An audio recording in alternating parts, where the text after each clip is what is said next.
Today's episode, we're going to review the latest ChocoPro show 176 with only two matches, a tag team match and a singles match. We even got the fourth day of Best of the Super Juniors by New Japan Pro Wrestling, and also going to do some reviews from past events. The first one is coming from one of DDT Pro Wrestling's sisters company called Ganbare Pro Wrestling. This one has a lot of intergender matches. It's a very much like a small show. Many wrestlers from DDT even to make appearances. This show took place in early August. It's called Mean Street 2021 Beer Garden like Ganbare Pro Wrestling. And of course, we got the other sister company, Tokyo Joshi Pro Wrestling, which I normally been reviewing a lot, for the 8th Tokyo Princess Cup that took place at the end of July, which is only day 5. Now, I want to admit to everybody, I did not see the first 4 days. So basically, I have to figure that out myself. But for now, this is all I got for this tournament that I heard about. I'll explain more to it when we get to reviewing that one.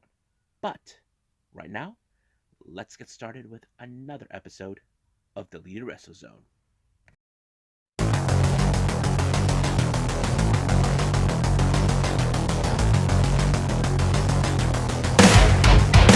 Are you ready? Get up, get up! Get up, get up! Get up, get up!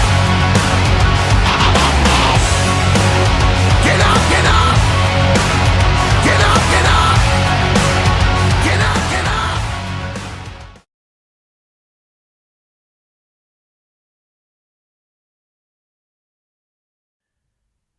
Welcome everybody to the Lead Wrestle Zone. All things that it's pro wrestling with AEW, NXT, New Japan Pro Wrestling, Impact Wrestling, the National Wrestling Alliance, various promotions, wrestlers, matches, and championships. I am your host, Jay, right here. So, let's begin with ChocoPro 176. So, I think I might have messed up that I said 175, but it's okay. I slapped myself for that. So anyway, the first match is tag team action. We have Chiko Shikawa, Too Much Energy, teaming up with the Tropical herself, Yuna Mizumori, taking on Tokiko Kirihara, and of course, one half of the Best Bros, Bali and Aki. Now, this match was very interesting. Now, I did like how both Tokiko and Balian did get a bit of cohesive. They could have won the match, but however, it was the energy and the powerness from both Chi and Yuna that made the difference. Now, you probably say, had these two ever teamed up before? They have teamed up on certain occasions. They even fought against each other on many occasions. But it was the way that it ended. But however, it was Yuna Mizumori who pulled off the Superman move, the same kind of move that Colt Cabana does, onto Tokiko, while Chi was occupying Balian to keep him away to try to stop the pinfall, which allowed Yuna to win the match for her team. This is another huge loss, but however, I hope Balianaki takes it well because he was not the one who got pinned. It was Tokiko. We know that Balian is on a major funk. As you know, he hasn't been himself ever since he was unable to win the Super Asia Interim Championship that currently Sean Shido has, which we're still waiting for that match taking place between Sean and Minoru Fujita. Now, our next match, which is the main event, is Sayaka taking on Saki. Now, I will confess to all of you, Sayaka seems like the type I've always noticed who never gets the big matches. But I feel this one she stepped up to the occasion. I was like very impressed with Sayaka. Now, in the back of my head, I thought, oh, she's going to win this one. I would love to see her win because, she's like one of those wrestlers that loses, kind of like similar as Lulu Pencil. Like Lulu Pencil never wins any of her single competition matches. If it's tag team, possibly. But if it's singles, that's a different story. But Sayaka, I have to say, she put up a good match against Saki. Now, those who don't know who Saki is, she is one of the At-Risk girls, their top champion. It was great to see her. She has been on ChocoPro before, but I have to say, I think Saki pushed her to the limits, much like Sayaka pushed her back, into limits. And I think this is one of the best matches I've seen Sayaka done before. But however, her body can take so much. Saki actually won the match by a powerful, sort of like a slam, allowing her to make the pinfall and 1, 2, 3. Good night, Irene. Now, as to the Jonkin tournament, this was a very difficult one to determine. Um, at first, I thought Balian could have had the win, but however, in this one, it was none other than Saki. Not only she won her match, she also won the Jonkin tournament, allowing herself to win the chocolate. So practically, this was a really fun uh, show from ChocoPro. I enjoyed it. Can't wait to see what else they're gonna do next week. As you know, they do many shows during the week, but during the weekends. But on rare occasions, they'll do some on the weekdays, but not this week. But right now, I think that's it right now for Choco Pro. Can't wait to watch more of them by this coming Saturday.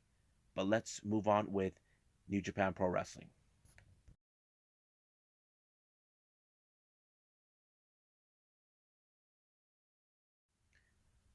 Okay, so New Japan Pro Wrestling just entered in day 4 for Best of the Super Juniors. So far, we already have one person in the lead, but anything could happen. But right now, let's go from the opening match, which is Young Lion action. We have Rohi Oiwa taking on Yuto Nakashima. Now, uh, if you guys know this or not, I have been noticing a lot with Rohi Oiwa, who has a bit more of the experience than Yuto Nakashima. Now, the reason you probably ask me this, why is that? Normally, ever since I've been watching Oiwa compete, he and Fujita seems like they were on the same class page, but Nakashima doesn't.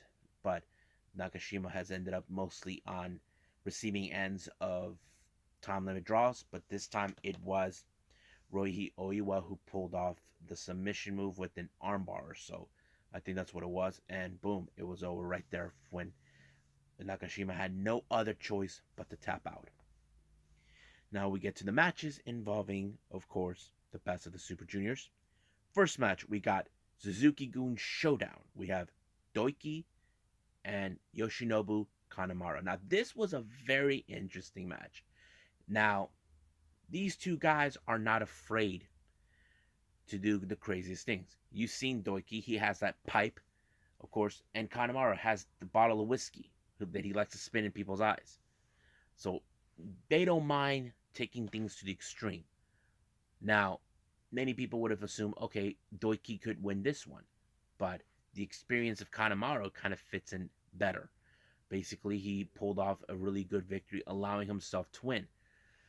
So, Kanemaru's experience was the main factor that allowed him to win the match. That gave him 2 points. Next match, we got Taiji Shimuri, the veteran, taking on Master Wato. This was a really interesting match. No matter how things were, we always look at Taiji as one of the best junior heavyweights, not only in New Japan, but he has been the best junior heavyweight in Pro Wrestling Noah. But I think he could be one of those. We expect that maybe he could be one of those guys to win the tournament. But we'll see how then. But it was Taiji Shimori that picked up the victory on that one. Next up, we got Yo taking on Ryusuke Taguchi. To me, I would have assumed Yo would have won this one, but however, the experience with Taguchi played a very huge part on this. As you know, Taguchi's been around the block for many years, one of the best junior heavyweights, of all time. Been with many partners. We cannot forget one of his best tag teams was Apollo 33 with, of course, none other than Prince Devet, who we know as Finn Balor. But I had to say this was another disappointing loss for Yo. This was like the fourth one so far, but I'll get to that in a bit. Next up, we got Sho and Bushi. These two guys are, of course, familiarized with each other. They have battled and many times over. Now, Sho made it perfectly clear that this will be his show, that he's going to win the whole thing. Now, Bushi could have had everything under control, but Sho, he's been recently now no longer relying on the other members of the House of Torture, aka Bullet Club. He's been using that monkey wrench to get him the win. And that's what he did. He cheated his way through to ensure he picks up the victory, believing that he will get to the top. However, from here now, we don't know what will happen. Could he win the entire tournament? That's yet to be seen until one way or another. He could have a loss, but we'll see what happens from then on. Next up, these guys are familiarized with each other. We have El Fantasmo and Robbie Eagles. These two guys know each other completely. They have been at each other's throats before in the past when Robbie Eagles was once a member of the Bullet Club. If you guys recall, there were many times that El Fantasmo tried to get in his way, even costing him his matches, almost trying to get involved in his matches during the best of the Super Juniors, that forced him to defect to Chaos. And of course, he found success with Chaos and then became the IWGP Junior Heavyweight Champion until losing that title to Despy. However, gaining also the IWGP Junior Heavyweight Tag Team titles with Tiger Mask. So he'll be fine. But this was more of a bigger challenge for Eagles due to the fact that we all know the kind of person El Fantasmo is, but he had to be clear away from the foot. As you know, LP ELP has the sudden death or whatever he has on the shoe. There's always that factor. But somehow Robbie Eagles was able to roll him up, and boom, 1, 2, 3. Good night, El Fantasmo. Robbie Eagles wins the match. Now, this main event, I have to say, was pretty good. These guys known each other before during the LA Dojo times, but they're in completely different factions. We got the Time Bomb, Hiromu Takahashi, taking on El Desperado, aka Despy. These guys, we know they can put on a good show. They had a very intensive rivalry in the past. And as you know, ever since El Desperado became the IWGP Junior Heavyweight Champion, he wanted to make it stand out more to become one of the leaders of it, which he has done. And I have to say, I did not anticipate this match ended in a draw, but it would make sense. These guys are like the fans' favorites in New Japan. But right now, let's look at the point system. What we have. We have Taguchi with 4 points, with 2 wins and 2 losses. Master Wato, 1 win, 3 losses with 2 points. Robbie Eagles, 2 wins and 2 losses, 4 points. Yo, he has 4 losses, no wins. Hiromu Takahashi, 5 points with 2 wins, 1 loss, and a draw. Bushi, 2 wins, 2 losses. Despy, 1 win, 2 losses, and a draw. Kanemaru, 3 wins and 1 loss with 6 points. Well, Despy has 3, I forgot about that. Doiki, 2 wins and 2 losses with 2 points. Taiji Shimuri, 3 wins and 1 loss. Al Fantasmo, well, hold on. Ishimori has 6 points. El Fantasmo, 3 and 1 loss and 1 win, 3 losses with 2 points. And then, of course, Sho, all wins, all 4 wins and 0 losses. So he has a total of 8 points. Now, I am going to say this. From this forward, we don't know if he will be undefeated. As you know, anything could change. Even his cheating ways, it could be diverted at any cost. But the real question is, I'm waiting for that one match that sooner or later we're going to see. The one match I'm talking about is when Sho runs in with his former pal, former Chaos member, and former Roppongi 3K member, Sho. I mean, yo, I would love to see that one. But right now, let's keep moving forward with, for the first time, Ganbare Pro.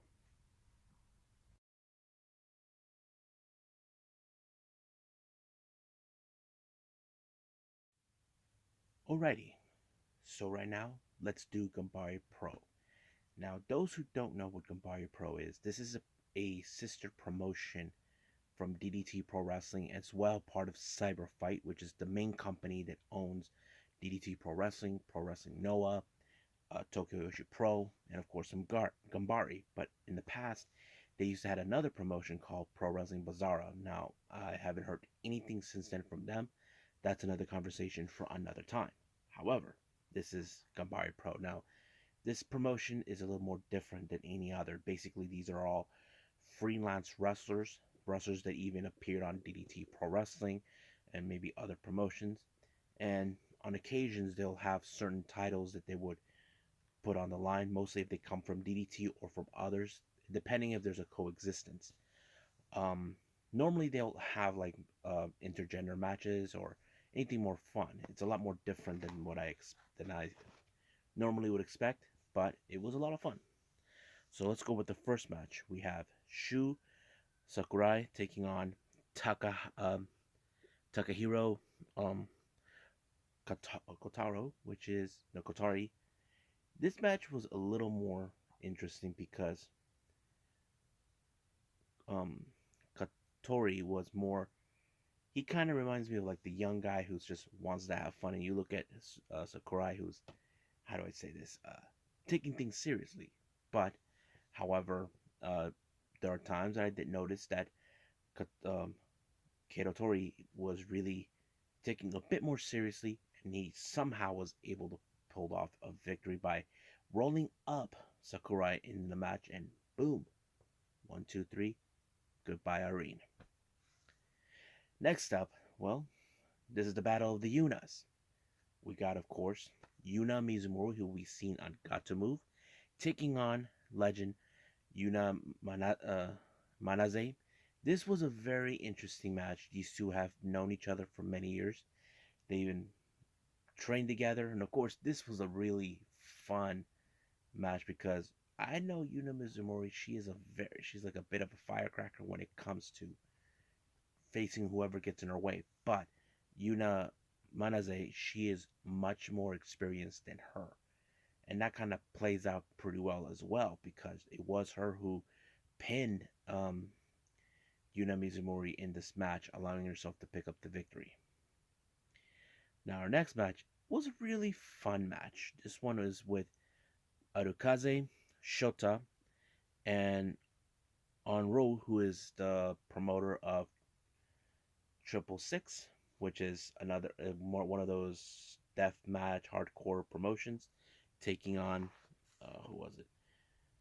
Uh, Shi, Shinichiro Chiro Tominaga, Moika Aruhi, and Kosuke Ishii. Now, throughout the entire match, they were playing like theme songs from various wrestlers that we know from WWE or WWF, like the Real American, but from the Hulk Hogan thing, you guys remember that one, like, and Shawn Michaels, Stone Cold, The Rock, Ric Flair, that sort of thing. I thought it was a really interesting thing, and each person was acting like it.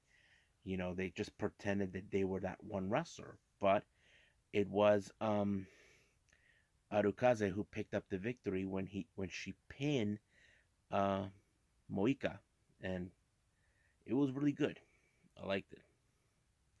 Now, our main event, it was an 8-man elimination match. Now, these elimination matches, I get confused who gets out, but I am familiarized with the second team. But let's see who's the first team. We have Akiyori Takizawa, Mask Mystery, Toru, and Guts Ishijima taking on Koiki Oizaki, who I don't know.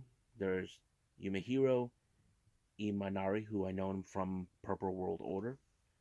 Um, Sh- um, Shuichiro Katsumari, he's part of that group, the Healthy, the Six Man, and of course Ken Oka, who is a popular wrestler in Ganbare.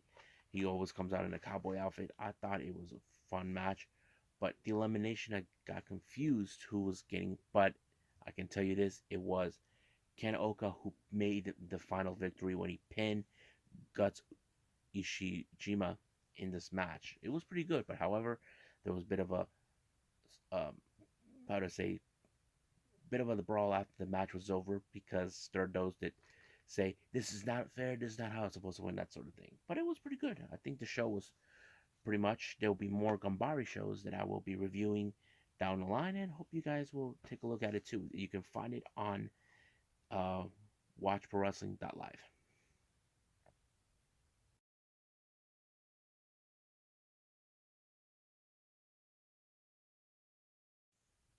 Okay, the last thing I'm going to review for all of you, this is from Tokyo Joshi Pro Wrestling. This is part of the 8th Tokyo Princess Cup. Um, this took place on the 30th of July. This was day 5. Now, I want to put the record straight. I did not see day 1 through 4 because I was unable to see them. And also, on a note, Yuka Sakazaki was not involved in this tournament. The reason she was not involved during this time, she was on excursion with AEW. So if you guys look at the timeline, that's where it was. Yuka was here in the States for AEW, participating in either the main shows like Dynamite or possibly the YouTube shows like Dark Elevation or just Dark. It all depends on what they were doing with her. So she was here about during this time of the tournament, but it's okay. But she did return back as soon as possible when that happened. Now the first match was a 6-woman tag team match. We have Kaya Toribami, Pam Arojuku, and Mirai Mayumi taking on Moka Miyamoto, Mahito Kiru, and Yuki Kamifuku. So this was a very interesting match.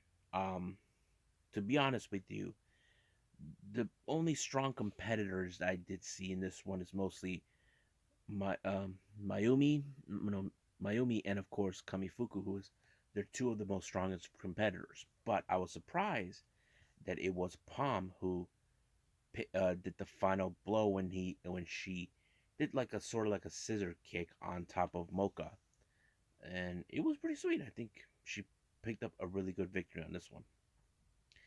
Next up, we have a triple threat match, or should I say a three-way. We have Nodaka Temna versus Haruna Neko versus the resident superhero Hyper Misawa. So basically, there have been moments where there's 2-on-1, but mostly that happened with Hyper Misawa, who's been by herself because nobody likes the superhero.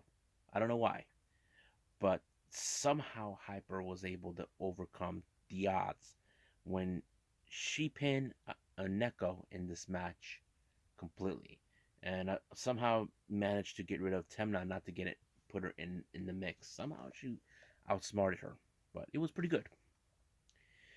Now our next match is another 6-way match. We have Eruzu Endo, Marika Kobashi, and Nao Kakuta taking on Yuki Aria and members of Up Up Girls, Raku and Hikaru Noah.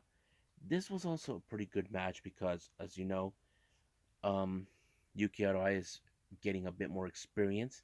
But however, it was, of course, um, Hikaru Noah, who is the current the international princess champion, was able to pick up the victory when she pinned Aruzi Endo. Now, do I think that Aruzi Endo was trying to get the prince title? It's possible, but that's another conversation for another time for that. Now, the next 4 matches are part of the Tokyo Princess Cup 2021.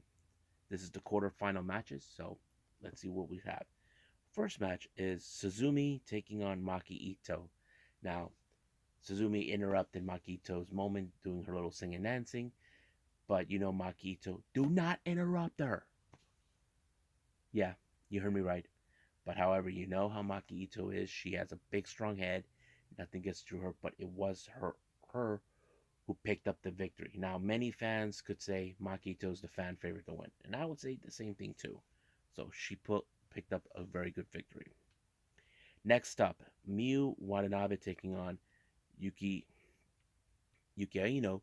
Now, this match was very impressive. Now, I've seen Yuki Aino, who is a big powerhouse, along with her sister Nodaka Temna, but however, Miyu Watanabe was more impressive than I've ever imagined. I never would have thought she could do it, and she did. I mean, she is such a powerhouse for someone her size. She's like 5 foot, and you'll be like, "What the hell?" Yes, I'm like, "Wow," but amazing. I have to say, she is one of those who I would follow definitely. Or should I say, pay attention what she does. Excuse me. Next up is, of course, the former Prince of Princess champion, Rika Tatsumi, taking on another former Princess of Prince champion, Shoko Nakajima. Now, this was a very tough match because, as you know, these two women would do anything to get back on the title hunt. That is their goal. Now, I would have assumed in this match it would be Rika Tatsumi who went, but no, it was Shoko Nakajima who actually did it. She put up a interesting pinfall, allowing herself to win the match. I think Rika was very disappointed, but that's how it ends.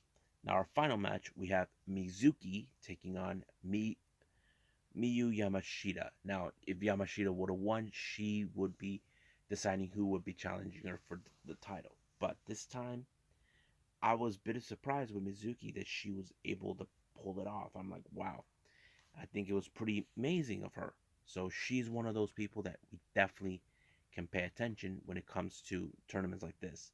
But I don't recall if she ever became the Princess of Princess champion. I know that her teammate and best friend Yuka Sakazaki has, but if I don't know for sure, but if there is, someone please let me know. And I think that's pretty much it what we have for you guys. So let's try to wrap it up.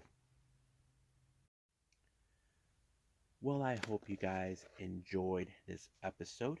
Um, Coming up, there's gonna be a bit of a short episode, 3 reviews. For sure, we're gonna have AEW Dark Elevation as the one we know because originally my plan was kind of a bit more scruffled. I was planning to see maybe 4 or 5 reviews from 3 different events. One from, of course, AEW Dark Elevation, and of course, 2 events by Dragon Gate and 2 events by this Japan Pro Wrestling 70th anniversary, which is not going to happen, but they're too long for them to watch. But for me, I decided, you know what, I'm going to alter it. So I am going to do AEW Dark Elevation, but I'm also going to add Camp Leapfrog with Trial Mixer. I'm kind of curious about this one, and of course, another Ganbare show just because I don't want to overshot things that I'm going to be doing, but this is going to be interesting.